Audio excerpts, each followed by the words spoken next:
ST महामंडळाचा अजब निर्णय. गणेशोत्सवाच्या तोंडावर एकेरी ग्रुप बुकिंगवर 30% भाडे वाढ. परतीच्या प्रवासात एसटी बस रिकामी येत असल्यानं हे कारण पुढे करत एसटी मार्गे कोकणात जाणाऱ्यांना आता फटका बसणार.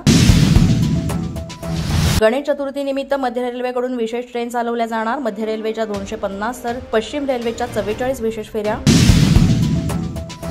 सार्वजनिक गणेशोत्सव मंडळाच्या मोठ्या मूर्तींचं समुद्रात विसर्जन करणार. राज्य शासनाचं मुंबई उच्च न्यायालयात प्रतिज्ञापत्र. पीओपी मूर्ती प्रकरणी उच्च न्यायालयामध्ये पुन्हा सुनावणी. 7 ते 8 फुटांच्या मूर्तीचं कृत्रिम तलावात विसर्जन बंधनकारक होऊ शकतं का? काल कोर्टाकडून केली विचारणा.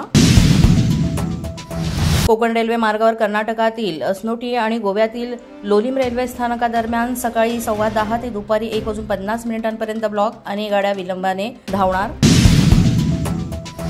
नागपूर मेट्रोचा 10 कोटी प्रवाशांचा टप्पा पार. 2017 पासून सुरू झालेल्या सेवेला मोठं यश. लवकरच दुसरा टप्पाही सुरू होणार.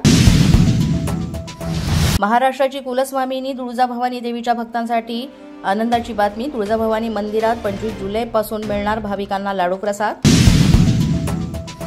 महाराष्ट्रात मोठ्या प्रमाणात कांद्याचं उत्पादन. या पार्श्वभूमीवर ग्राहक विभागातर्फे जवळपास 3 लाख टन कांदा खरेदी करण्यात येणार. जयकुमार रावल यांनी दिली माहिती. गुजरात आणि महाराष्ट्राच्या मच्छीमारांनी घेतली मंत्री नितेश राणेंची भेट. मासेमारी बंदीचा कालावधी 15 ऑगस्टपर्यंत वाढवण्याची केली मागणी. वर्ध्याच्या हिंगणघाट उपजिल्हा रुग्णालयामध्ये शस्त्रक्रिया झालेल्या रुग्णाच्या अंगावर चढल्या मुंग्या. चौकशीचे दिले आदेश. पोलीस माझा न्यूजच्या बातमीपत्रात आज इतकंच. तुम्हाला आमचं बातमीपत्र कसं वाटतंय याबाबत अवश्य अभिप्राय कळवा. यासाठी पोलीस माझा न्यूजचं युट्यूब चॅनल सबस्क्राईब करा. तसंच आमचं फेसबुक, इंस्टाग्राम आणि ट्विटर अकाउंट फॉलो करा. अधिक माहितीसाठी आमच्या www.policemazhanews.com या वेबसाईटला भेट द्या. आमचे अधिकृत प्रतिनिधी व्हायचं असेल तर स्क्रीनवर दिलेल्या क्रमांकांवर आजच संपर्क साधा. आजच्या बातमीपत्रात इतकंच. पुन्हा भेटूया पुढील बातमीपत्रात. तोपर्यंत पाहत रहा पोलीस माझा न्यूज.